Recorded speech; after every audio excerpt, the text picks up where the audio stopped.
5, 4, 3, 2, 1, and we're live! Welcome back to the INVICTUS stream! My name, as always, is Mr. Harlan Guthrie, and I am here with my very sexy friend, Justin. Hey, And we are troubleshooting problems right now with Chris. Yeah, Chris, you there? Okay, make sure you log in your computer and reboot and da-da-da, because he's currently having a little bit of technical issues. Very ironic or coincidental, because Matthew McHale today, we were just speaking via email about how he was saying there were some troubles with Google Hangouts. And I was saying that we always get on a little bit early to iron out all those kinks. And he said, well, that's so great of you guys. We never see any troubles. And then, bam, the first time in almost a year, and this happens. So, perfect timing. But thank you for being here with us. Yay! It is a bit of an unscheduled one tonight because we are starting The Strange tomorrow night at 8 o'clock. Now, if I had a kooky sound, I think Chris might be with us in voice alone. Chris, you there? I'm not only here in voice, I'm also here in exuberant spirit. Oh, you're like the darkness, the shadowy. That's right. That speaks from the shadows. Mm.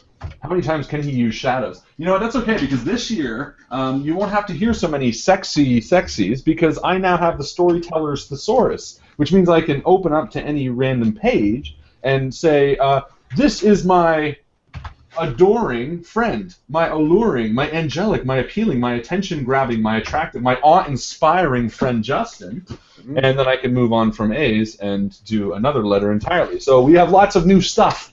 This is, of course, the first show of 2016. And we are so excited to be back on Season 2, and Chris is here!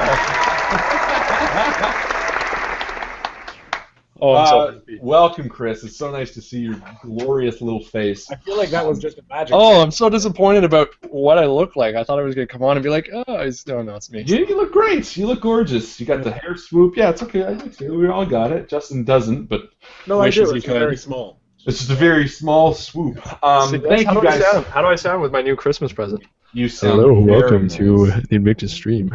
Okay, we're going to talk real close to the microphone tonight. Sexy voice. This is KCL Late Night Chat. Yeah, it's a radio show. Either way, thank you guys so much for being here with us on a Tuesday night. It's a little off schedule. We, of course, will be here tomorrow night with the start of the game. But as you know, longtime viewers, we like to do character creation separate, so that when we start tomorrow night, we can jump right into the game. After my 10, 15, 20-minute intro. So that we can play right away, and that way we separate them. So tonight is going to be a little casual. We're going to hang out. We're going to tell some jokes. Feel free to join the Facebook group if you're not a part of it. Everyone on the Facebook group, hello. I see Chris, Keelan, Matt, Mike. I see you guys all reporting in. So thank you for being here with us tonight. And we're going to do a little bit of talking about what we're going to be playing, what The Strange is. We're going to talk about how to play it. We're going to be talking about Our feelings? Our feelings, Yeah. and how much we mean to each other, and how important it is to have this time together. That's right. I'm actually quite disappointed that you have that thesaurus and you can't help my self-esteem Hold on. by calling me sexy for a change. Sorry, Chris. I have it bookmarked. We're good. Chris, you are a pain in the butt, a pain in the neck, arduous, awkward, burdensome, challenging. Oh, sorry, that's the difficult passages. You are delightful, desirable, desired, divine. Thank you. Well, I'm so excited to do The Strange. We're getting back to our roots a little bit with this game, I think, aren't we? We are. This is a root-heavy game. Call of Cthulhu was a very rules-intensive, very scripted, in a sense, very finite game. Because, you have certain limits. And to an extent, Justin did a magnificent job with it, but the Star Wars is also similar to that. Mm-hmm. Because we have a universe that we need to pay homage to. We're on a deadline because of year-end and Star Wars releasing. So, and we're trying something new with really involving the community. So this is one that we're going back to the basics, role-playing to its extreme. We just got the 4 guys. Mike will be here with us tomorrow.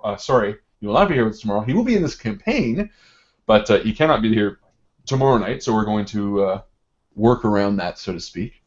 But that's what it is. This is back to basics. We got the big, fat core rulebook right here in front of us. I got the player's guide, I got the bestiary, and I got a mission. Look at all this stuff. So here, you start with this, Chris. You take this one. Thank you. You take that one, and Justin, why don't you read up on this one? Just make sure. Yeah, you got that? Okay, perfect. Let's do this. And we'll talk real quick about what the Strange is. Now, you guys have read up with it, as well as I have, I assume? Well, I haven't read the entirety of the Strange, the whole canon that you held before you, but I have read the player's guide. All 400, and it's a delicious sandwich, let me just say. Is it? It's huge. High in fiber. Very high in pulp. You put ketchup in the pages? What's that? You put ketchup in the pages? Yeah, between each page to make sure it's really, really coated. Yeah. But yeah, no, this actually, to talk a little bit about what the Strange is and where it comes from, Monty Cook Games is the publisher of this game, and it's created by Monty Cook and Bruce Cordell. Monty Cook, I recognize that. Me too. Where did that come from? Where did that come from? Flashback to the wonderful campaign put together by our very own Chris, who did Numenera 3 campaigns ago now, I guess it was. So long ago. I know, it's a long time. This uses the same rule system to an extent. It changes a few minor things, but it uses the D20, I guess, player character rolled system. Cipher system. Which to me, I gotta say, is probably one of my favorite dice systems. As far as storytelling goes, it is the best. And we have a pretty new person to our stream, or the Invictus group right now, who's watching us. We had some questions about role playing. This one's a great one to start with because it just allows you to create the story. Yes, David Genzel, and actually, I think David said that he was picking up the Numenera book. I thought it was he said, I'm getting Numenera on Tuesday and next week, so perfect. So David, this is actually, well, the Cipher core rule book or the Cipher system or any branches thereof is a fantastic system to start with. We picked this for David, so, you know. Yeah, David, this one's for you, bro. This one goes out straight to you. Don't say we don't do anything for the stream. Don't say we don't do anything for the stream, David. Don't say it. We don't do it. Justin just woke up from a nap. That's why he's just looking like this. There you go. That's him. So again, Bruce Cordell, who's actually commented on a few of our videos early on during Numenera, and I hope he's going to be watching along this campaign. And Monty Cook. And I got to say that Monty Cook Games have given us a lot of support during the Numenera campaign. We have a lot of great people there that retweeted and shared a lot of our videos. So we're really excited to do this, not just because we like the system and we like kind of the theme, but because they're also great people there. They are. We like independent RPGs just as much as, you know, the mainstream Fantasy Flight stuff, and these guys are really cool about that kind of stuff. So rather than me doing the whole thing, why don't one of you who knows how to summarize the Strange, I guess Justin, because you haven't said as much, why don't you give us a quick overview of what you understand the Strange to be, and I'll correct you. Does anyone really understand it, though? Good luck, Does Justin. anyone really know what time it is? Good luck. What is the Strange? Okay, so let's see. How do I put this into words? So the Strange is basically this network in space that I kind of think of it as the Matrix. It was a project, I believe, that people of Earth were trying to create or aliens were trying to create this special. Yeah, aliens. Billions of years ago, I think. Yeah, they were trying to create whatever world they wanted. They could basically. I think it was also time travel. It was a way to travel between planets originally. Was that its original intention? Was it a time travel thing? The original intention was to go as traveling, but it didn't work out that way. Okay, well, why don't I read the... Bruce Cordell is watching this like... Oh, no. It's like, that's not... Here, well, let me... What I understand to be is it's a sub-dimension parallel to Earth's, but below it, because everything they refer to is down and up. Like going from a recursion to Earth is going up in translation, lost in translation, and then vice versa. But yeah, exactly what you just said. But the main stipulation that I've understood is that it's like a dimension in itself. Continue. Okay, but basically when they tried to create intergalactic travel, something went wrong. And they weren't able to maintain the structure of this realm, and it just kind of exploded into chaos, and there weren't enough rules to keep things steady, so physics just started doing whatever the heck it wanted and just expanding and expanding until it was this endless network of whatever. And amidst the chaos, there are these little pockets of sanity, almost. And these pockets of sanity are called recursions. So you've got the chaos, which is the strange, and then you've got the sanity, which is recursions. And the recursions, from my understanding, are... That's what we have to do it like legalese terms. Allegedly, my understanding, my interpretation of the events. Yeah, don't As I recall, to the best of my ability. Exactly. Yeah. Don't quote me on this, but I'm pretty sure that recursions are based on fiction. Well, okay, here's what I got most from it. part, yeah. Here's what I got from it, is that there's more or less, Earth is like the most real. Earth is the most real, and then you have, is it Ruck? Yeah, Ruck is one, Which and Arden is kind of like very close to Earth, and that's why it is equally, almost as equally real, and Arden the same thing. And this is like, Ruck is kind of like the really data-centric world. Earth is obviously Earth, and then Arden is kind of magic world.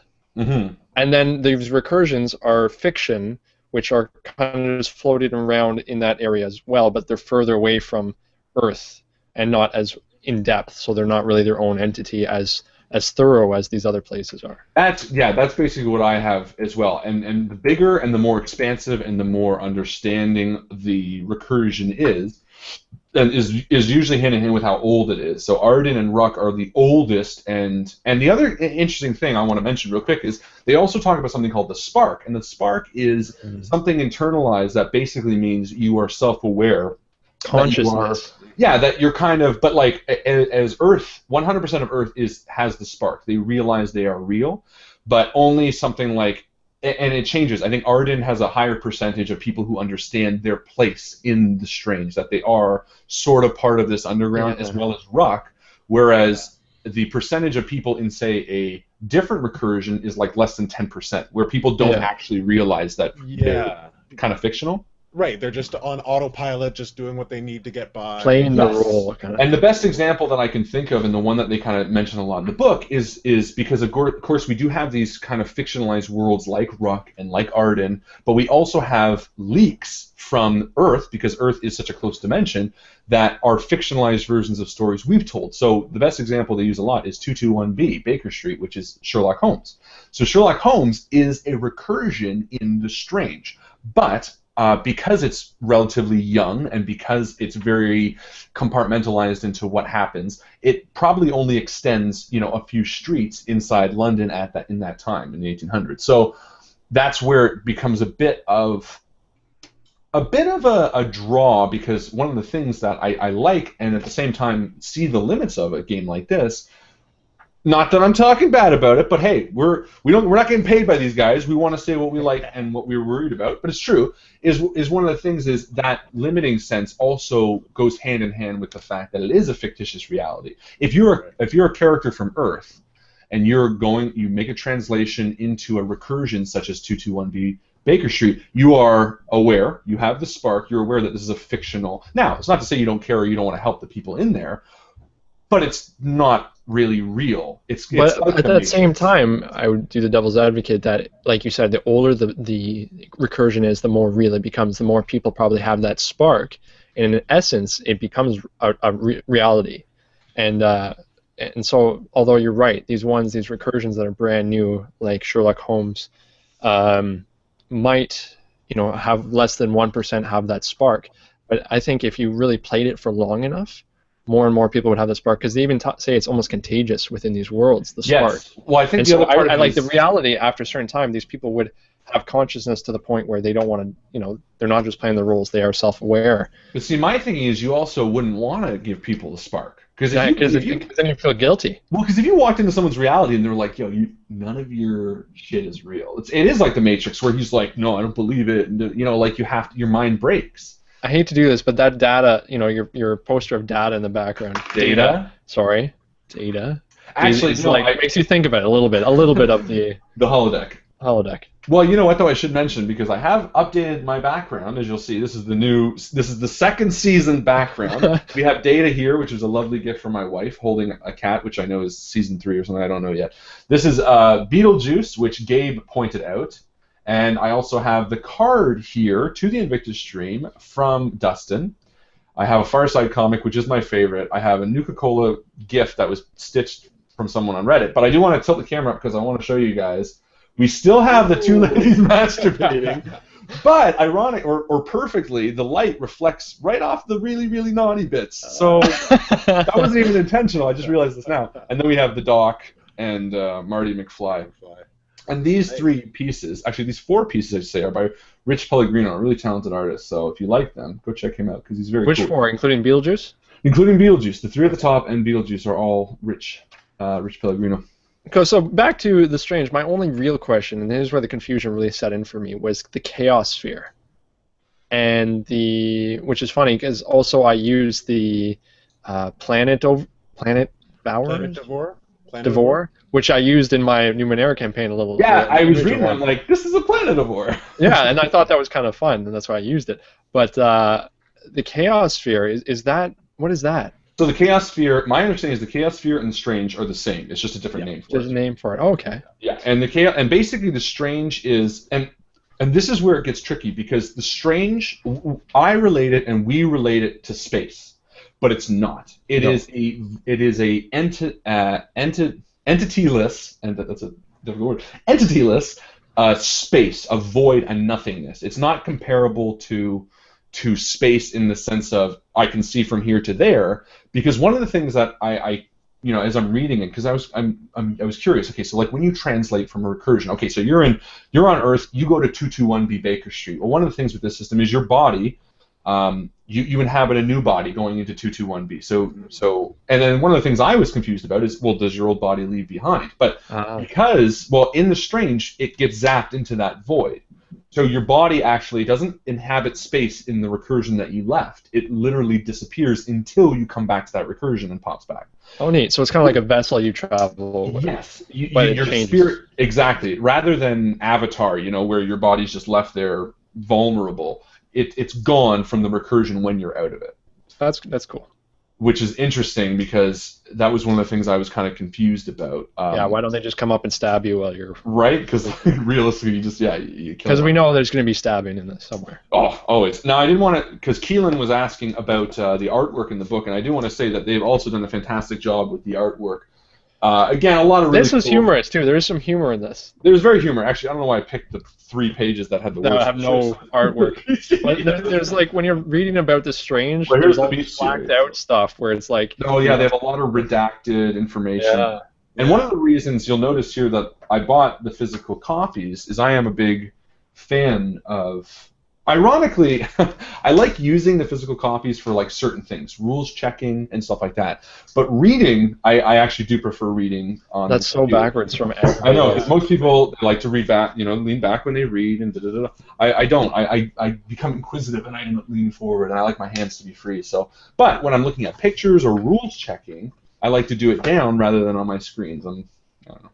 But anyway, I do like that aspect of it, especially when it comes to pictures. I like to see the visualize. And again, these guys did a great job of doing the artwork. Well, you know what I really like about Monty Cook and these books that they've put out is the ability that, because we're creating the story, all it really is an inspiration. Like, there's so much unknown to all these stories that they create that it really allows for that, your creativity to flow. Like, you can really do anything, at least in Numenera, from my experience. It really allowed you to do whatever you wanted to, because the world wasn't so set in stone as a lot of role-playing games are. And Strange, I feel, is going to be the same way. It allows for you to do whatever you really... A lot of freedom. Yes, it definitely is. It definitely is that. Again, with any role-play system, and this is always kind of a difficulty, in deciding on what kind of role-play system you want to use and what kind of role-playing system I want to use and we want to use.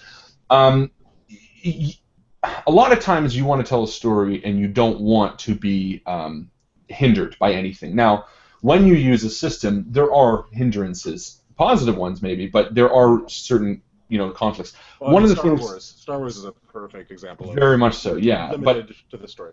Very limited within the story, and the name of the ships, and you have to do a lot of research for them, which is frustrating sometimes. That being said, sometimes people really like that, and that's totally fine too. Now, if you're looking to use the rule system set and you want to just create your own story, I would recommend what these two guys purchased, which was the core Cipher rulebook, which is also by Monte Cook Games, correct? I'll get it for you in a second. It's the core rulebook, which is the nice big thick one like yours, and then I also have one that's the Cipher. Let me grab it and show you. Sure, and that's probably the best way to kind of have something to base whatever you want around it. One of the things with my role-playing tendencies, and anyone who watches the stream will probably know, especially when I GM, I am very rules bottom of the list kind of person. Justin's nodding his head like Story comes first. Well, yes, story, interactions, all these things to me rank above rule system. And I want to preface this before we jump to the core rule book of the Cipher system. Anyone who is watching who is a fan of The Strange, I do want you to be aware, and I'll mention this before we go into the game, that I am not going to be a strict adherer to not the rules, but to the worlds. And what I mean by that is, I think sometimes certain things can drag a bit. One of the things that I wasn't too crazy about in this is the actual translations between recursions. And actually, I do the same with Call of Cthulhu. Anyone who's a fan of Call of Cthulhu and watched our system, you'll notice that library use, I didn't even use it. Because library use, by definition, in Call of Cthulhu is a roll, and it takes 4 hours of game time. I hate things that take game time. I think they're cumbersome. I think they're messy. And one of the things that this also does is translations take 4 hours to translate, or you can combine rolls and you can make it less. To me, that bogs down a story. Now, that's not to say these guys are just going to be able to translate like that without any rolls or things like that.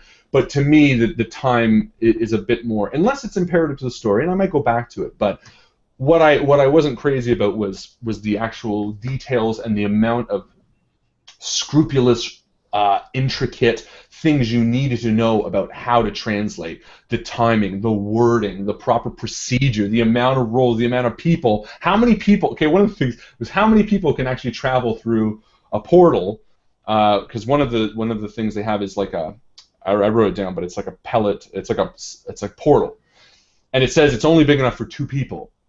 I thought, well, no, because you could throw it and jump through really quick and get 6 people out. Like that, to me, things like that aren't quantifiable. And for people who are very strict rules followers, I'm just giving you a little heads up that when it comes to things like that, I'm probably going to fudge a bit of them. Not the rules, not the roles, not how you change, not the tiers or anything like that, but the world that The Strange kind of encompasses. So that's your warning. Chris, tell us a little bit about the Cipher rulebook. Well, these ones are made for Numenera, but I feel like a lot of it can translate over to. It's a book of ciphers, basically. The compendium, technology compendium by Sir Arthur's Guide to the Numenera. Numenera are basically ciphers. So this whole thing, you can roll 1d20s and come up with some really neat ciphers, which are basically devices in The Strange that can actually translate with you, and they function with the power of The Strange, so they don't actually have to abide by the physics of whatever realm you're in. It can actually do some extra physical things. Yeah, and I don't think they actually have to be just limited to physical. I think they can do a multitude. No, yeah, like in any world, for example, it can change the laws of physics, which is very fun. So this is really good. This could be a really good tool for Harlan to use, and maybe we will. This is the Numenera core rulebook, which is awesome. Yeah. Again, the artwork is fantastic. Great buy. And I think these go hand in hand. No, very much so. And while you're talking about ciphers, I might as well jump into how you guys are going to be with us on this.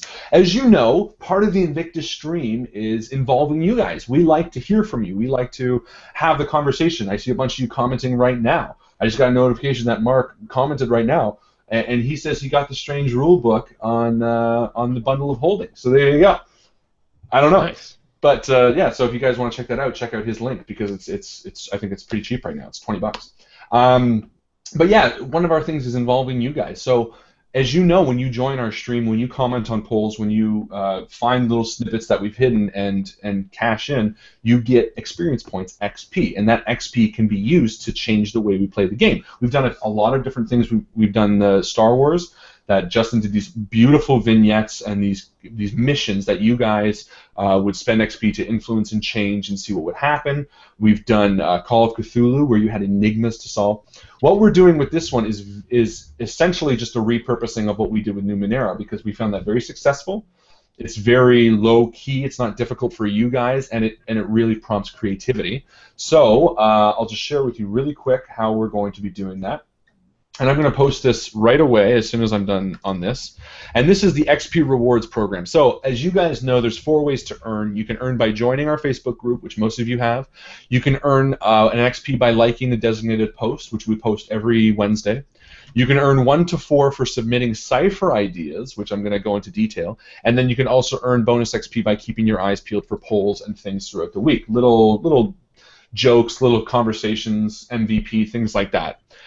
So going back to number 3, what we're going to be doing is every Thursday after the game, so it's going to be for the next game, is we're going to have a post that you guys can submit Cipher ideas. Some weeks will be themed, some weeks will be regular, whatever. But basically, you can submit your ideas, and we're going to put them into a voting poll, and you'll vote for the most popular, and we have a tier system. First place gets 4 XP, second place gets 3 XP, third place gets 2, and then I think all submissions get 1. Is that how we did it? We'll have to double check how we did it exactly. I don't think all submissions got 1 last time, but we can. No, that's enigmas, I think. I know it was 4, 3, 2, 1. Yeah, sure I think after that. So I think don't just give it away willy-nilly, Harlan. Yeah, we can't just give it away. We only have a limited supply of XP. I know that. Of XP. Do you want to give an example of a cipher, maybe? Well, I was going to say, why don't Justin, since my vat of XP is running low, look at all this. I have so much XP down here.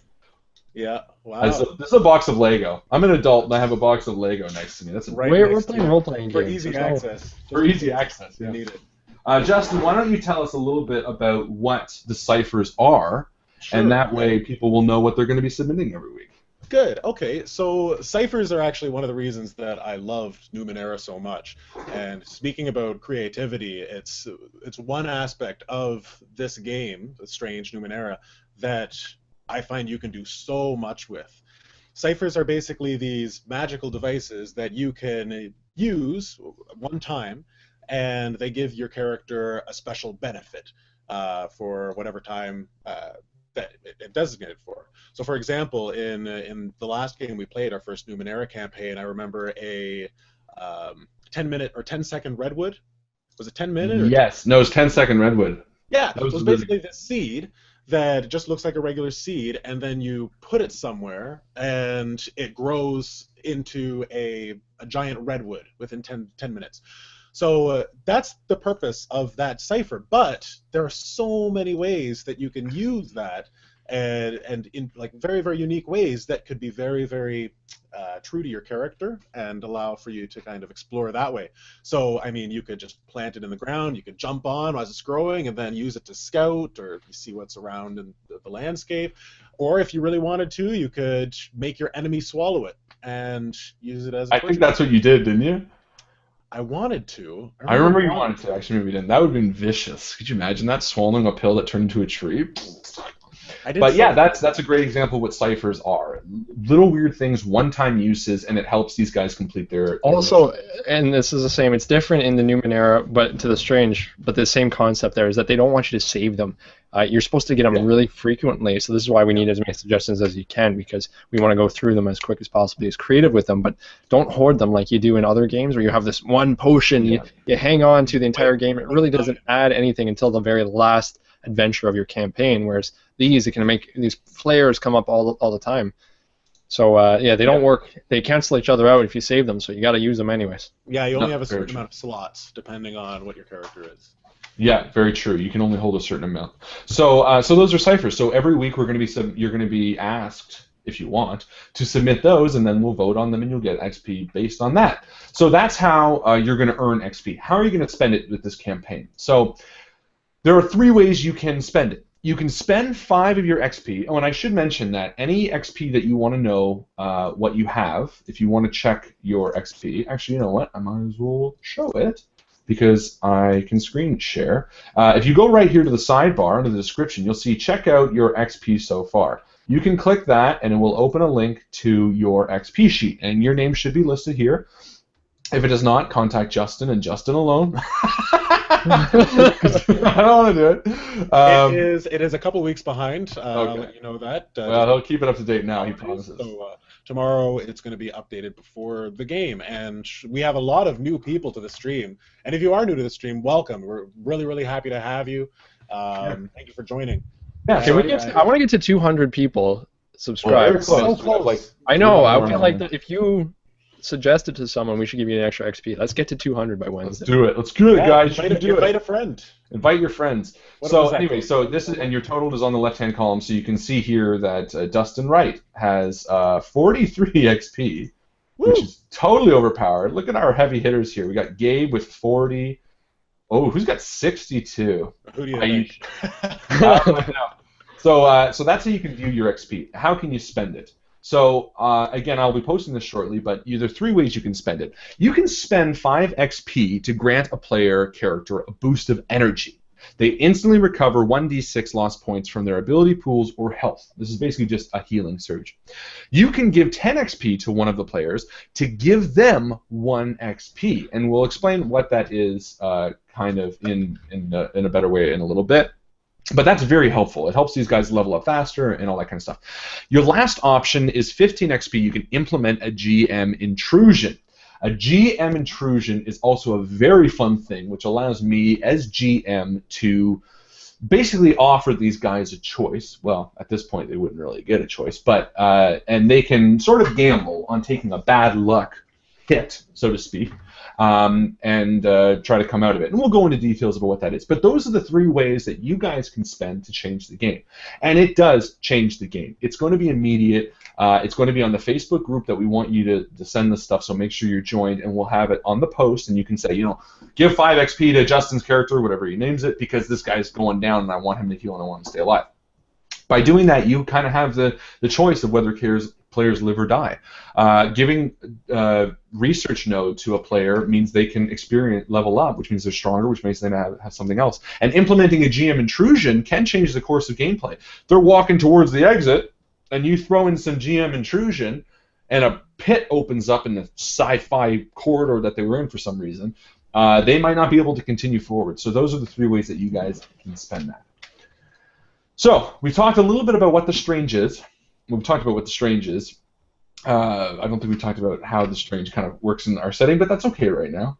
I know Gabe has a quick question about when transferring your body to another, are you in his fictional world, or are you following guidelines for the Strange rulebook? I think what he's asking is if you have to follow, do the rules change when you transfer to another dimension? No, the rules don't change because they all follow the Earth-bound physical rules, as in, what... does he mean like the police or something like that? I'm not sure. I think he's getting at maybe do you follow the Ciphers system always, or is there a special rules for each incursion? And I think, so the answer to that, if it is that, is no. You still use the Cipher system no matter where you are. And that's what's cool about the Cipher system. It actually translates really easily into anything else. It's just a matter of difficulty classes and reducing that. You'll see as we play. So the answer, I believe, is no. You still use the Strange rules. Yeah, I would agree with that. That's your question? Yeah. I mean, I would say, too, from what I get from the question, it's like I think what he's asking is a Sherlock world going to behave physically different than another world, say maybe on Mars or whatever?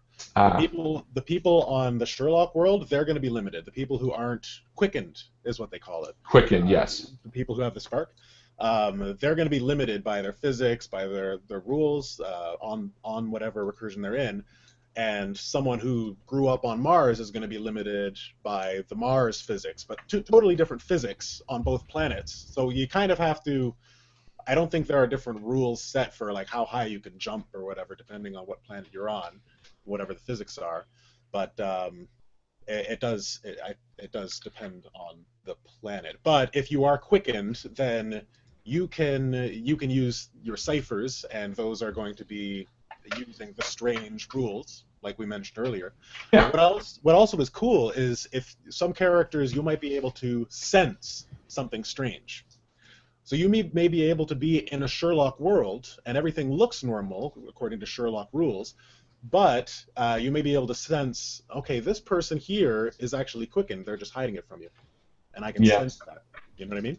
Yeah, it is, and it is very complex in that aspect, which also makes it interesting, though. I think that adds that extra layer. So perfect. So good question, Gabe. Any other questions? Shoot, send them our way.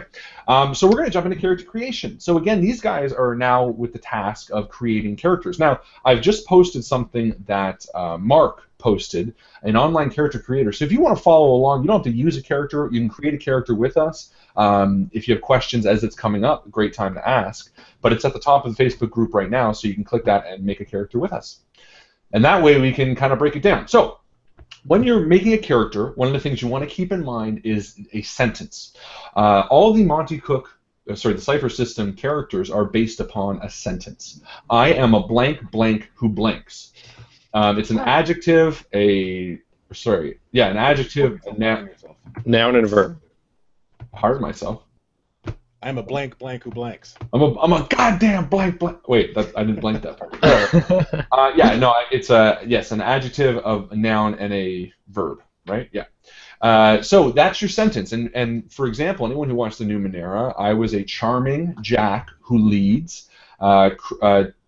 Justin was don't tell me you were a something glaive that you had two metal arms or something. Fuses. Yeah, fuses flesh and steel. But what was your tough? Tough? That's right. Yeah, you're a tough glaive who fuses flesh and steel. In the Numenera system, the three classes of character were a glaive, which was a warrior type. There was a jack, which was a jack of all trades, and the third type was Nano. The Nano. Thank you. The Nano, which was sort of the sorcerer. In Numenera, in the Strange, it's the same sort of systems, but the titles are different. The glaive type is the Vector, I believe. Yep. The kind of everyman. My computer just stopped. It's a spinner. The everyman is the spinner, yeah. The spinner, yes, and the one that the paradox was the paradox. Yeah. Yes, and the paradox is the sorcerer type character. Again, we're just putting them into general categories, but you can do really anything with them. Yes, and that's important. That's very true, and it's an important way to kind of separate itself. But at the same time, I think if you're familiar with role-playing, I think all role-playing is sort of based around the whole Lord of the Rings tropes, where you have an archer, you have a wizard. It is easy to think in that set, and one of the issues that we had when we first tried this was really trying to wrap our heads around the world, and I do think relating them to that, while it's not entirely accurate, is an easy stepping stone. So again, the Vector, the Paradox, and the Spinner are the three classes that kind of encompass that. So to start off, Justin, have you thought about what class you're going to play? Yes, I have. I've given it some decent thought, and I think I've decided to be a Paradox. Ah, so like two docks side by side? Two docks. Yes. That was it. Okay, a paradox. That sounds paradox. Yeah, I think main reason was because last time what I loved most about the system was ciphers again. So I wanted to go with the class that could use the most ciphers, that could carry the most, and it was between Spinner and Paradox, but in the end went with the magic user. Perfect. Also, very different character from my last game. Very true. Meaning Numenera, yeah. Yeah, from Pivot. Yes, because Pivot was a very tough, rough and tumble kind of guy. Yeah, I just want to try something different. Perfect. So as a paradox, just to give you guys an overview, a paradox is sort of the mad scientist, the sorcerers, the breakers of the rules of reality is what they're defined as. They are not bound by what others believe to be true. Paradoxes derive their abilities from a connection to the strange, regardless of where they claim their power originates. And with those abilities, called revisions, they can transgress the laws of reality and alter the rules of recursion. So that's basically a brief overview of what a paradox is. Paradox, if you've chosen to be that, oh, perfect. If you've chosen to be a paradox, there are 3 stats with every character: might, speed, and intellect. As a paradox, you have a might and speed of 8 and an intellect of 12. So if you've chosen to be a paradox, you can go ahead and write that down because those will be your starting skills. Chris, have you thought about what type of character you're going to be? Yes, I want to be a spinner because I want to balance it out. And I know that Justin wanted to be a paradox. Is that right? Yes. Is that right? And Mike told me he wanted to be not a glaive, a vector. So I figured, why not be a spinner to change it up? Perfect. Right. Yeah, you like that, eh? That was a nice. Yeah. So what was my starting stats for? Because I get to add to it after that, but I do start with something. Yeah. So the spinner stats, if you want to be a spinner, the starting is 9 might, 9 speed, and 10 intellect. And a spinner is a striking individual. They possess a personality that allows them to spin tales, spin lies, or spin a version of the truth that makes it others see it their way. If anyone is going to make a friend of an enemy, bluff away in a high-security compound, or mislead a world-devouring planetivore, this is Brandy Jack by definition. Oh, that's for sure. I got like huge. No, I'm not gonna be like Brandy Jack because let's not even let people think that because there's nothing that can touch him. So I'm gonna be someone who's good at talking, but you know. Well, you can also play spinners in any way you want to. They're typically entertainers or grifters and things like that, but that doesn't necessarily mean you have to play him that way. I have some good ideas for him. I don't know how much we're spoiling. We're going to wait till the first game to intro ourselves? Or? No, I would say based on the way I'm going to be starting your characters off, that now is the time you want to really... Okay, so my idea, because we're starting on Earth, I imagine. Let me know, where are we starting? Because that makes a difference. Because when you were picking... I'm going to tell you right now. Here's a little spoiler for how the game... When you pick your focus, it also depends on what world you're in. I know, and I'm turning this a little on its head. Everything in The Strange is geared around starting on Earth and getting into the recursions. I have decided against that. You guys are starting in a recursion. However, you are starting as your true selves in your Earth form. And I will explain it all when it comes out, but that is essentially what you're doing. So, make your character as if you were on Earth. What time period? Is it modern day? Modern day, correct. Modern day. Okay, because I wanted to do my spinner as a kind of a spiritual leader, like as if he was a cult leader, but like very hippie-like, if that's possible. Of course. Yeah. Okay. No limits to what you want to do. Just won't be useful. But definitely a drug user. A drug user? Yeah. So he kind of like he. I think that's it because everyone has a backstory about how you received the spark, how you first realized about the strange, right? So mine was kind of through experimentation with drugs. Okay. So like ayahuasca. I went down to the Amazon and I went into a hut and they made me cleanse myself and I tried these drugs and I had a vision and I realized that there was more to the world than meets the eye, and that's kind of spinner I want to be. But you can never really tell if he's telling the truth because he talks so much bullshit that I don't even know if I really know my origin either. So we'll see how that goes. I want to just constantly be changing where I come from and who I know and what I've done in past lives. Okay. So yeah, definitely. So. Oh, did you mention how beautiful their character sheets are? No, they are extremely beautiful. And one of the awesome things, I'll screen share it. That's better. One of the really cool things about their character sheets, which I thought was really neat, is, as you'll see here, let me present this to everybody. As you'll see here, this is the first page. This is your Earth character. This is your main character, so to speak. And you can fill it out, but you'll notice there's these kind of dotted lines here that kind of encompass the whole thing, just on this half of the page, the left half of the page. Oops. So this is your main page. And this is the back of the main page. But when you go into recursion, you'll see this. It actually folds over top of it. And you can see here in this picture right here, even though it's a bit blurry, how it works. Oops. So your main stats, these up here, your effort, your tier, your level, all that kind of stuff, it stays the same. Your main focuses stay the same, or sorry, your main, I should say, type and your adjectives and your sentence stays the same. But your recursion character actually folds and touches the sheet. So, Chris, do you have it in front of you, and you can show us how that works? Let's try and fold it. Yeah. Do you have both sheets or just the one? Yeah, but that. I don't know if I can do It's that. not boring. You can do it. Either way, it's I didn't even know that happened, so now you're putting me on the spot, and I'm no, not it's just kind of cool. I don't have. I didn't do it, but I turned it into a swan.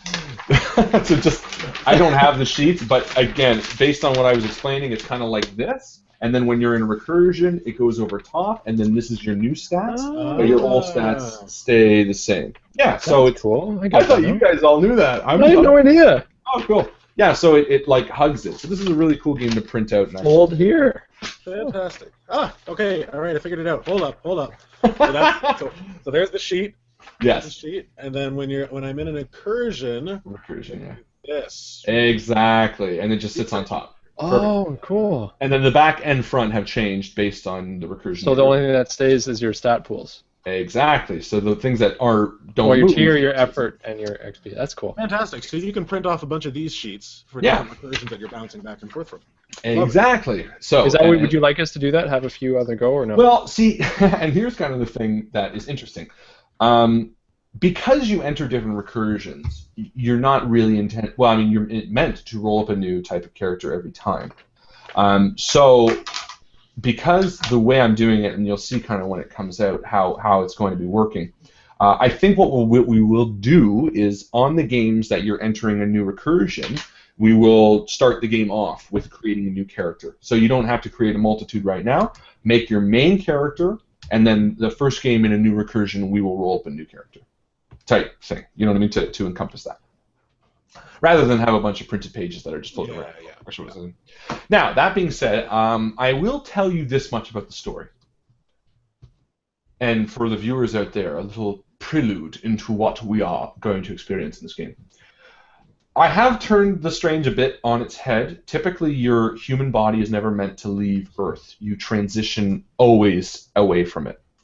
However, you guys are an exception. If you've watched the trailer, it's a little bit of a nod to what we're doing, but just so you guys have an idea of what you're rolling up characters, all three of you, Michael, Justin, Chris, and Michael, you guys are all dead. You are dead. You start off dead. Your Earth character. Well, that was the fastest campaign we've ever done. Total party kill. Okay, thanks guys. Thanks for coming tonight. It was great hanging out with you. Wow. No, and I'm going to explain more when the game starts, because I think part of it is kind of the fun mystery. I always love the starting. Justin and I both are big on startings. Half the reason we play Civilization is because the first hour is always the best. Yeah. And I feel the same way about campaigns and stories in general. So I will tell you that you guys are dead. So what I do want you to think about as well is how you died. I don't care how. You can work it into your backstory, but I want you to figure out how you died. And more importantly, and Chris, this is why I'm telling you, because I like the fact that you were knowledgeable of the Strange, totally fine. But when you died, you had never gone to the Strange, nothing like that has existed. You might have been, knowledgeable about it or studying it. You can be hit by a bus, you can be killed by a creature from the Strange that maybe somehow got into your life or whatever.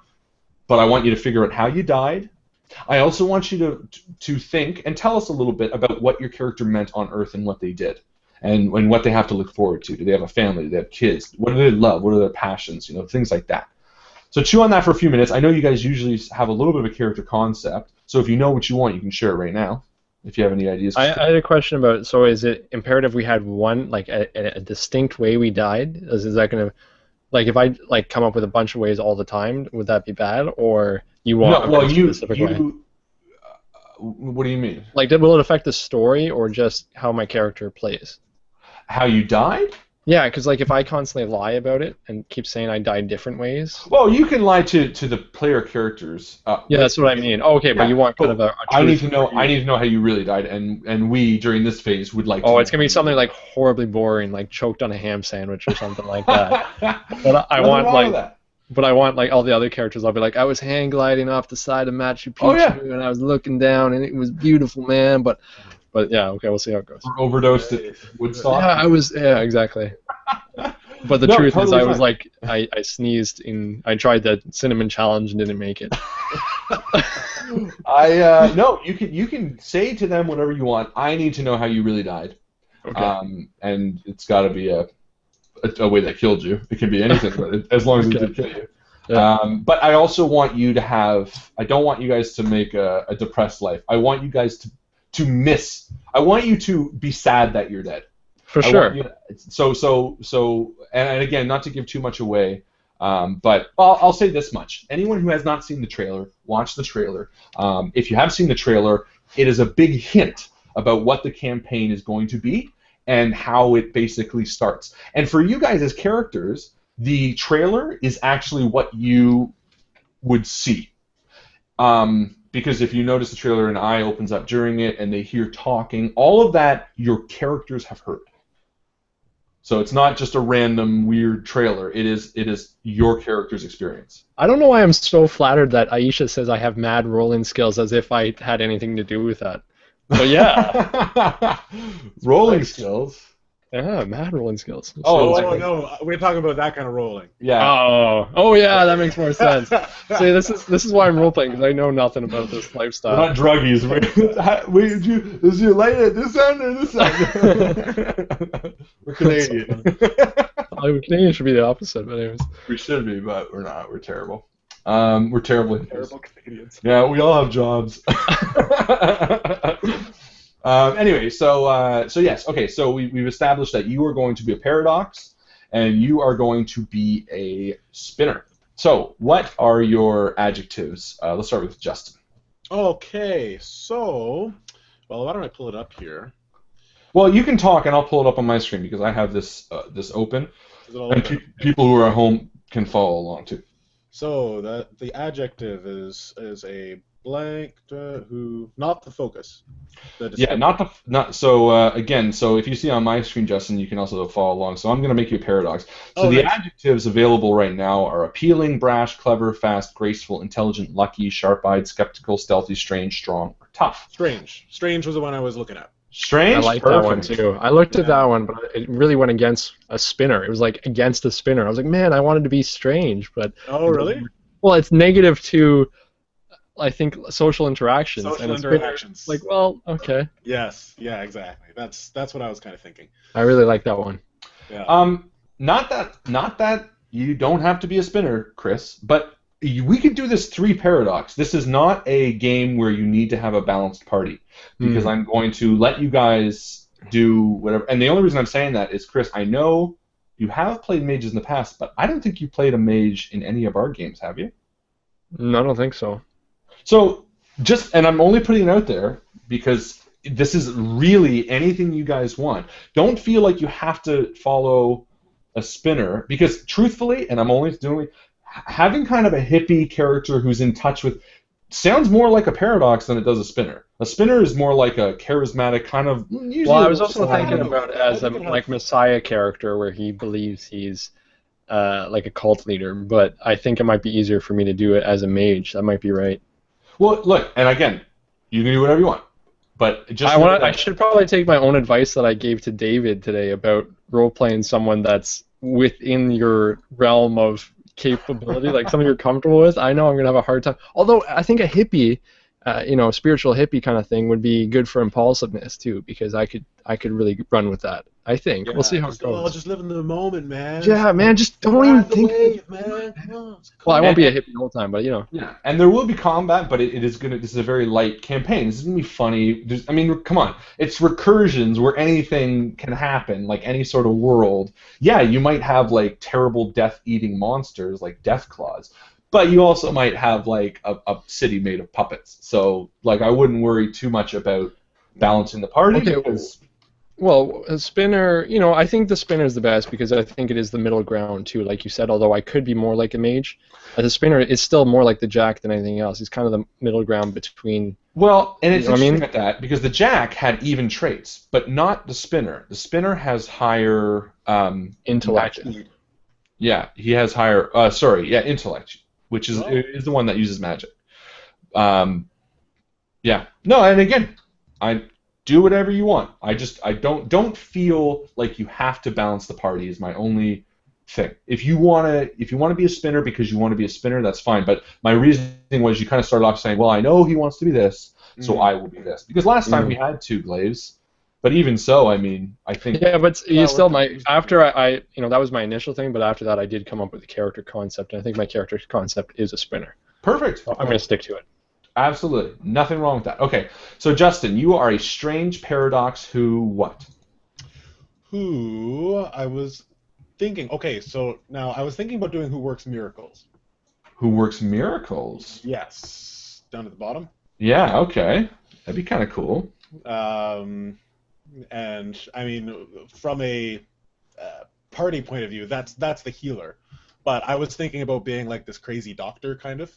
That'd be really cool. Odd doctor who just I don't know, just quirky.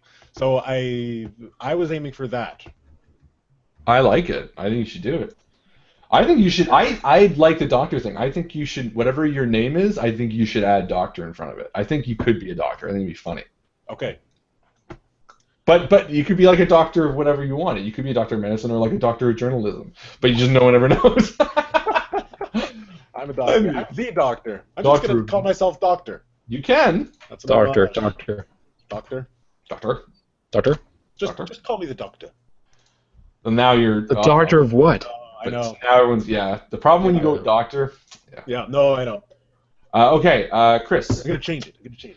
Well, okay. I'm looking at a few of these ones, and some of them are pretty cool. There are a lot of options, and there are also the character options, which I can also read out to you guys, which add additional options. I should have stated. Say that. What do you mean by that? I believe there are new. They also had an add-on. Yeah, new things for vectors. Oh no, those are just tiers. Hold on, let me see. I thought they added new focuses and descriptors. Yeah, so there are a bunch of new descriptors if you want. There's addicted, crazy, creative, extroverted, introverted, jovial, kind, know-it-all. Here, I'll screen share these two. So these are some of the additional ones. What is addicted? Might work for you. What is that? You're addicted to a stimulant that provides a brief amphetamine-like high. You can't break the cycle. Every time you stopped, a few days later, you end up putting a spike into your vein. Oh man. Well, that's pretty dark. Speed pool, but that literally is what you said. Yeah, let's do it. Drug consequence. I'm trained in skills. You're excitable. You're trained in initiative. You're trained in tasks related to maintaining your drug supply. What does that even mean? Gain 4 points. You can even if the pool is already installed. Here, I posted it in chat, and that way. Okay, cool. Yeah, let's do that. Just because I want to stick with a character, even though it's not. I'm not power charactering this time. Usually, I would build it so that way I'm super useful. But now it's not going to be that useful. Now it's going to be like the most deadly campaign ever. Yeah. There's also Slacker. Oh, that might be good too. Slacker, you're young most of the time. You're cynical. When you're not, this is +2 to your intellect. Never studied. Nah, that's more like Slacker is more like a lazy school kid. When you take your drug, you can spend an action to gain 4 points. You can add to any pool, even if the pool is already at its normal maximum. It's interesting. It'd be an interesting character to play. Yeah, it would be. So our backgrounds, Harlan. Are we coming up with our own background? Yeah. That's like the drug use. Or yeah. The, you know what? No, I'm not going to get your powers. How do you level up, basically? How do you level up, sorry? Well, there was one backgrounds before you even get into the descriptors. There were backgrounds that you could pick to say, okay, when I'm leveling up, how am I doing it? So, am I going back to people that sold me drugs that made me strong, and I'm getting updated drugs, or? Yes, I think the backgrounds are one thing that you can use to upgrade. But again, with the 4 XP, spending up a tier is the same as it was in Numenera. I think backgrounds is like a personal goal that you can have. So if you guys want to create a background and a goal with that background, you can absolutely do that. Like if he plays an addict and his goal is to get off the drug, no, that wouldn't really work. Yeah, I might just do graceful, just to... I don't know. I wasn't picturing him to be... Honestly, I wasn't picturing him big druggy. I was picturing a guy who likes to experience everything. Sure. So also, I feel like playing a druggie would just be like a negative. It would just be that much. So I'm gonna nap this section. Okay. Okay. So I'm gonna put graceful. Is a graceful spinner. Okay. Did that sort of answer your question, Justin? A bit. I mean, just with your backstory, because we all died. Yes. Right? And now, I mean, I don't want to give too much away. Well, I don't know. But I'm just wondering, so the way we died, our backstory, like, we didn't know anything about the Strange, so are we getting our powers? You can know as much as you want about the Strange. And the background is sort of your level of how much of the Strange you're aware of, which means you can have been very aware, but or not at all. But what I'm saying is none of you actually ever went physically into the Strange. Right, okay. People probably thought we were crazy. Yeah. Well, it's, your tinfoil hats and all that. Exactly. Yeah, okay, cool. In fact, it's recommended, I think they say, if you've never played the Strange before, play a character that has no experience with the Strange. So totally legit, too, if you guys want to go, we have no idea what the Strange is. Perfect. Okay, so you are a graceful spinner, and what is going to be your focus? Focus. Now, the focus has changed depending on recursion, but again, we're probably... Can I pick anything? Yeah, you can pick anything. I wouldn't, but don't pick it counting on the fact that you're going to change it when we. No, but I can keep it. I'm more likely I'm going to keep it. I would go with the idea that you're going to keep it. Yeah. Okay. Well, let me look here. I'm looking at a few that would be nice. Like nice. Adapt to any environment would be kind of fun. Yeah, very much so. Careful. So while they're doing that, I will continue showing you guys the character sheet. So again, as you can see here, these guys right now have their might, speed, and intellect pools filled, and the pools go down here, and that's just kind of the ability you have. It's your passive skill. So, for example, if someone has a 14 pool of strength versus a 9 pool of strength, they're just naturally more stronger than someone with a 9. You don't have to, you can just see it in them. Whereas the same goes for intellect and same goes for speed. So they've now filled out this bit. Well, I guess they don't know their names yet, but is a blank who, and then the focus, as you can see here, changes depending on what they're doing. There's some clear focuses you probably don't want. I just want to put it out there because they're clearly for otherworldly, right? We want to keep it within the realm of Earth, right? Which focus are you? Well, for example, embraces Quephalum ancestry. That wouldn't apply to you. No. Yeah, so it has to kind of make sense. Yeah. At this point, yeah, Quephalum, you guys wouldn't even know what they are, so. Yeah, keep it. Yeah, exactly. Keep it what you just said. What the hell is this?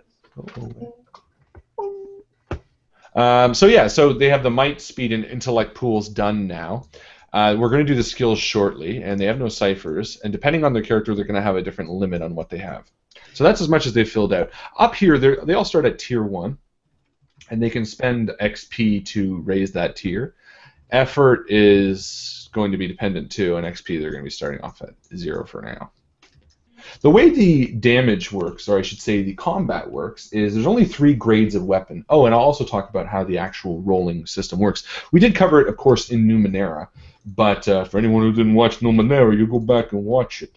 Everything in this game is based around a difficulty system. And to show you, this is the table, a task difficulty. D20 is all that is needed, and based on the difficulty, there's a target number that they want to reach. So, for example, 0, you can see is a routine. The target number is 0, so anyone can do this. Opening a door, kissing someone, making love, laughing at other people who are more unfortunate than you. Those are all routine tasks for me. And they get more difficult. So you can see here a task difficulty of, say, 3, a demanding task, requires a 9 or higher to beat. So this would mean that if someone was doing a demanding task, they would roll the d20, and anything above 9 succeeds. They, of course, can change this with things like effort and skills that they have in the category.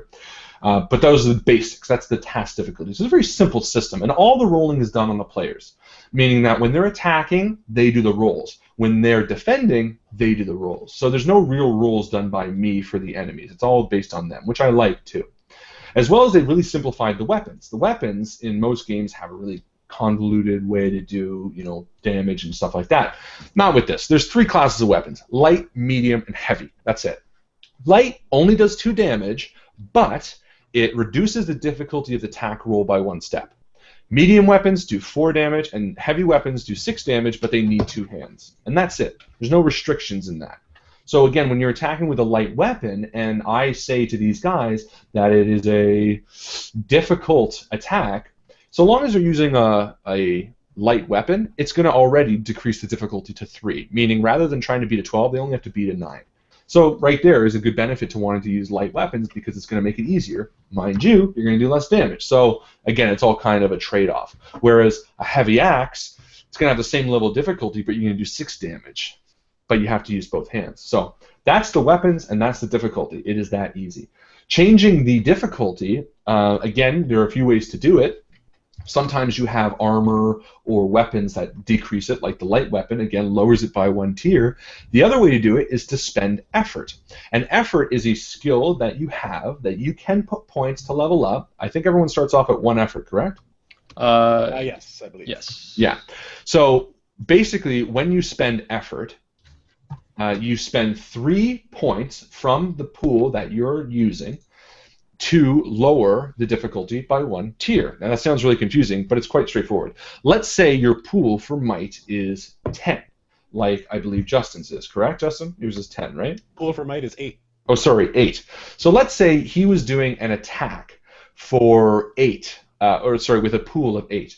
He could spend 1 effort, reduce his pool by 3, making his current up here 5, and he would lower the difficulty of the task by 1 step. And it's that easy. The edge is where it gets a bit more complicated because every level in edge you have reduces the cost from your pool. So, for instance, if you had I should have more visuals because it's kind of tough to make sense. You have 3 pieces of Lego. yeah. I do have a lot of Lego. Well, here, I'll just do this. I'll screen share into Paint. This is where Paint comes in because now I can write on it. So, again, let's say, for example, that you have a pool of 10 for might, 10 for speed, and 10 for intellect because math is easier this way. And you have an effort of 1. Okay, so Justin does a roll, and he wants to really succeed at it, and it's a might roll. And it's the difficulty of 4, meaning he needs a 12 to beat it. And he knows the chances aren't really good. That's less than 50%. So he says, you know what? I'm going to spend my 1 effort to lower my pool, or lower the difficulty. So 3 would be subtracted from this, and he would then lower the difficulty. But depending on his edge, you might have an edge of 2, you might have an edge of 0 here, and an edge of 1 here. The edge subtracts the cost from that pool. So, again, any effort usually takes away 3. So in the speed case, if he did this, his speed would now be down to 7 because there's no edge. But if he attacked with his might, he would only have to spend 1 from his pool, and therefore his might would go down to 9. And that would still lower the difficulty of the task. Now, if his effort was even higher... Yeah, I was going to say, it gets more complicated because as the effort goes up, it goes down. Any effort past the original effort goes down to 2.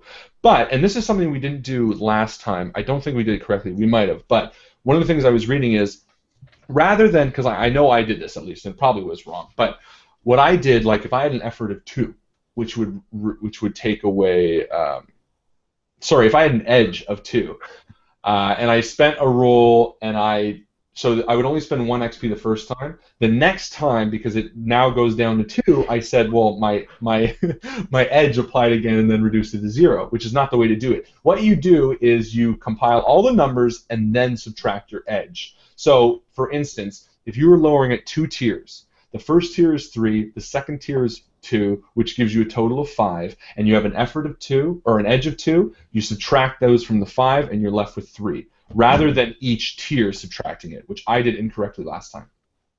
Yeah, and I think we also did incorrectly that if you're using your effort to hit, you can't also use your effort for damage. Exactly, it's either or. You can use your effort to lower the difficulty of an attack, or you can lower the... Or you can do a little bit of each, but like we said, it has to add up to the total effort.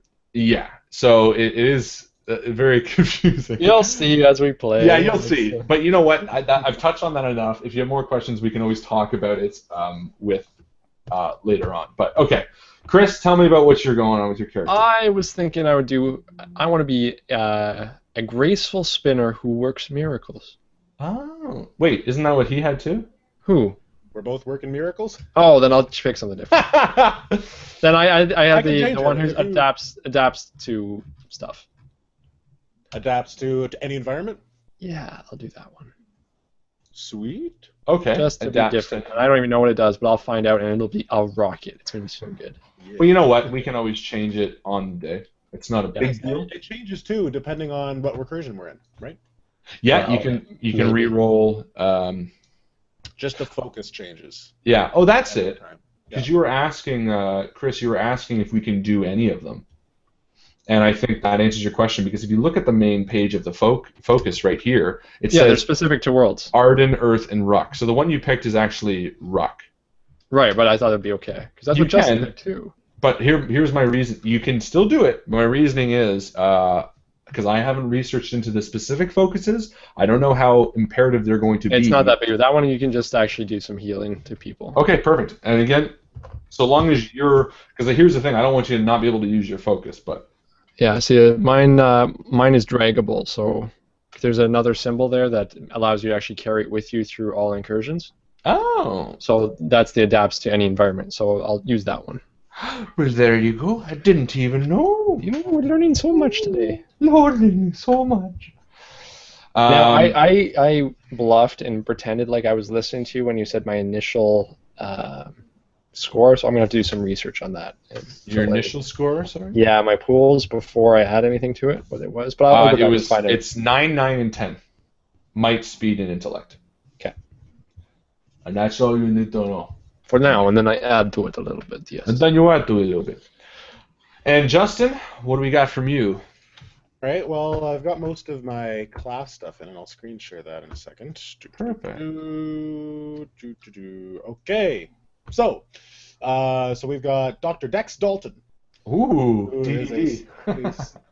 Triple D. Strange Paradox, who works miracles. So far I haven't added anything to my stats, so 8, 8, and 12, but I believe I get some more from Strange. Yeah. In terms of skills, it says that I get any like technical skill. Cool. Like, so I was thinking medicine made sense. Yeah. And what does medicine do for you? Medicine? Well, I'm kind of thinking about it. I don't know. I think I'm just calling myself a doctor. I was thinking, I don't know if this is too close to Chris's vein with the religious aspect, but I'm thinking I was kind of like a prodigy child who could like heal people like at a young age, or I guess not, eh? Or just like, I guess in the church, like I was always used for that, and I always had this kind of connection to the strange, and then as I started aging and wasn't a cute kid anymore, and people didn't want to come be healed by me, I just started getting more and more like into the strange, and kept going up to people being like, I can help you, I'm a doctor, I can help you. And just calling myself a doctor without actually any credentials. I like it. So yeah. So that's where medicine, I guess I should put it in quotations. Well, my reasoning is in the practical sense, what does the skill medicine give you? Oh. Because I don't see it here in the book. Oh, it's got to be one from the book. Well, yeah, because it's got to be a skill, right? Yeah, well, I read that skills aren't really set in stone. Like, you can pretty much pick your own skill. Like, it just says... and totally fair, but, like, what do you want it to do? Like, lower medicine rules by 1 tier? I guess lower healing rules, or... I don't know. We can come back to it, I guess. Okay. But Did the other ones you picked come from the book, too? What's that? Did the other ones you picked come from the book? Yes. Well, it says that strange lore is one of them. Okay. That's one that I get. Perfect. Let's see if I can pull that up here again. Okay, so I get... Yeah, so I've got knowledgeable. You are trained in one area of knowledge or technical expertise of your choice. Okay. So that technical expertise was medicine, but maybe not based on my backstory. Strange training, you are trained in general topics regarding the strange. That is called strange knowledge or strange lore. Mm-hmm. Okay, so I've got that in there. Light weapons, I'm proficient with light weapons, but medium and heavy, I have to increase difficulty. Okay. Now, my reasoning with the medicine thing is part of your first tier of wound, what is it? Works miracles. Yeah. Tier 1 gives you healing touch, which costs an intellect point, and it restores 1d6 to one stat of any creature. Okay. So you kind of have medicine. Right. So I guess knowledgeable about one area. I could do religion, or I could do something else. I'll think about that. Yeah, you can shoot over. Yeah. But yeah, that's pretty much all I've got down so far. Oh no, except I've got my my abilities, my special abilities. Yes. So the first one is called Exception, which basically does 4 points of damage, causes the physics of the world around whoever I'm targeting to kind of buckle in on them and cause damage on them. And if I select a target who doesn't belong in a particular recursion, I believe it does more damage. It cannot act on its next turn. Interesting. Very cool. Okay. Yeah, so there's that, and then for the second one, I like this skill. I'm excited to use it. It's called Levitate Creature, and it once again allows me to manipulate the physics of a world and make someone levitate, like right above the ground, for a little bit. Okay. Nobody bigger than myself, but and it can't be no more than 2 above your tier. Right. The target's level can be no more than 2 above my tier. Perfect. So I just make sure every creature is above 3, and then just kidding. And I can't levitate. I'm kidding. All cows. I'll say it now. All cows are level 1. Hey, but hey, it says that. Okay, so while you're like this, you're unable to gain physical contact. You're unable to gain purchase through physical contact. So if I did this to someone and they like swung a sword at me, I think it would just knock them back. A living target hovers just above the ground, able to take actions, but no, a levitating target hovers just above the ground. Not you. Your target is unable to gain purchase through physical contact. What if I target myself? I'm going to say you can't make yourself levitate by targeting yourself. Oh, okay. Because it's levitating a creature, right? You can temporarily bend the fundamental force of gravity on a creature or object no larger than yourself that is within long range. The target's level can be no more than 2 over your tier. On a successful attack, an affected target floats an immediate distance over the ground for 1 round. A levitating target hovers just above the ground, able to take actions but unable to gain purchase through physical contact. I don't think you can make yourself float. Okay. Cool. So yeah, and then. But it's still cool. You still make cows float to people. So the other thing, so I can push objects. So I could like make them levitate, and then I could push them away, kind of. Yep. Yeah. Yeah, that you can definitely do. Yeah. So, anyways, that's what I got so far. Still haven't looked into my descriptor or, focus. Perfect. Yeah, I think I'm all done, basically. Okay, what do you Anyways, guys, I gotta head out for the night. Oh, okay. Yeah. Alrighty, so thank you for hanging out with us, and we will see you tomorrow night. Yeah, see you tomorrow, everybody. Have a great night. All right, good night, Justin. All right, share with us what you have. Okay, so as far as my being graceful gives me balance. I'm trained in all physical performing arts, speed defense, +1 armor, including mental armor. Light armor, and I have a +1 to heal checks, so +1 to all my checks, and I'm trained in deceiving. Also, I have these spins, I guess, or twists is what they're called, which is something that spinners have, I guess. I can spin identity, which means I can make people believe I'm someone that I'm not. Nothing like specifically, like I can't be like I'm the president of the United States. That's a lot of stuff. This is all the stuff you get? Yeah. I can say I am, for example, I could say I'm from the government, and if I'm successful in my role, which is a 2 plus intelligence. So I think it costs 2 of my intelligence. I can convince someone I'm from like the government or I'm a farmer. What's the actual skill called again? Or the focus? Spin identity, which is underneath my twists within. Oh, that's what you're taking. Yeah, I'm taking that and sleight of hand. Oh, I see. Okay, perfect. You convince all intelligent creatures who can see, hear, and understand you that you are someone or something other than who you actually are. I feel like you're more like a magician or something than a hippie. I think I'm just a good liar. Like I'm a cult leader kind of thing. You could always claim to be a cult leader and be like a con man or something. Yeah, I just want to be like a mystery man. Yeah. No one really can put their thumb on who I am. You can't put me in a box.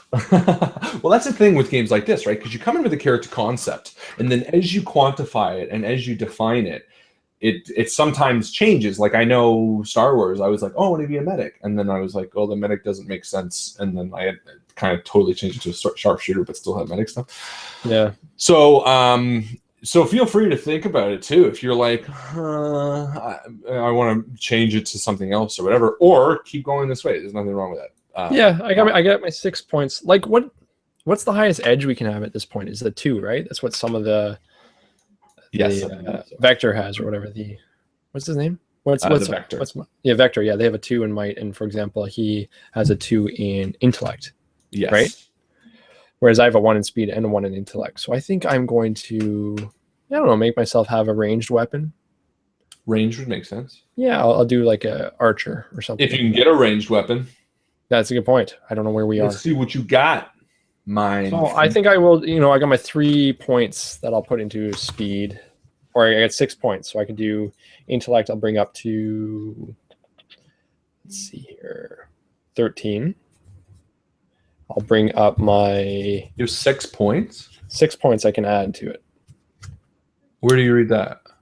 If you go under Spinner, it tells you exactly how many points you get to add to your base score. So everyone has a base score, and then you get to add a certain amount of points. At the end of it? First tier? So you see in Spinner where it has... Oh, I see what you're saying. Yeah, the Spinner stat pools. Yeah, so I have 9, 9, 10 plus 6 additional points. This seems so much more powerful than Numenera. I don't remember Numenera being that high. Was it? I will have my character sheet from Brandy Jack. Let me see. Because like I remember failing a lot of rolls, but like I don't know. To me, that seems higher. But maybe I just suck at rolling, as we all know I do. He is not good at rolling, Brandy Jack. Yes. Oh, okay. So no, I guess I had a 15 intellect, 13 speed, and 10 might. Never mind. That was pretty good. Oh, but this was probably at the end too, so I don't know. Either way, that is fine by me. Between Numenera sheets and Strange sheets, though, I still think I like Numenera's better. I agree. Now, I remember we were able... Yeah, they were prettier, weren't they? This is also my Brandy Jack one, which is all messed up with blood and coffee stain. Blood up here. Look at those blood stains. The poop pocket. Oh, that was funny. That's the other thing. We all started off with... Yeah, we're supposed to start with a certain amount of ciphers. You have to come up with something. But remember one was that we had to create that didn't really have anything? I had the drinking stuff. Oh, like an oddity. Oddity. Thank you. That's what I was looking for. Yeah, that was cool. Don't we have that here too? I don't think so. Yeah. There's got to be oddities. I don't think so. But I would be happy to come up with one. Let's do one. I think we should have oddities anyway. Fair enough. I don't get why they wouldn't be in this. Oddities are awesome. I think oddity was because the whole thing about Numenera is it's all about the artifacts and stuff. And the thing about this one is the translations. Same goes with the Well, yeah, actually, you're right. I guess it wouldn't really make sense to have oddities, would it? Yeah. Especially in your case. It's not like Ciphers make sense, but oddities. We could always go to Numenera and get an oddity. Well, that's the thing. When you started off this, you were kind of saying that Earth is the real world, and all these are the translations, or sorry, all these are the recursions of the fake worlds. But that's also kind of a chicken egg thing because it's like maybe Earth is one of the recursions, right? And then like the real world is outside of Earth still. That's what I'm saying. What the hell is Greg Bush stabbing himself for? Oh God, There's he a picture hates of a guy this. cutting a knife. Perfect. Okay, so I think we have an idea of what kind of character you're playing. We have an idea of what kind of character Justin's playing. Yeah, and I know what kind of character Mike's looking to play. Yes. He's trying to do like a Daredevil type character, two-handed weapon wielder. So that'll be very cool. Yes, I think that'll be very neat. So again, I'm going to just end it off by telling you and the community a little bit about what we're going to experience in tomorrow's game. So excited. Mike and Justin as well. This campaign is going to be light-hearted. It is going to have a lot of action still. It is going to be very intense. But because the recursions exist in fictional worlds, we kind of have open season on what we want to play in. You died on Earth. Oh, how did you die? I needed to know that too. All right. I want to say, I do all these like outlandish excursions. I do skydiving. I do whitewater rafting. I bungee jump. If there's a thrill, I'm going to be there doing it. But when I ended up dying, it was something. Let's see here. Very minuscule. Really mundane. Let's think.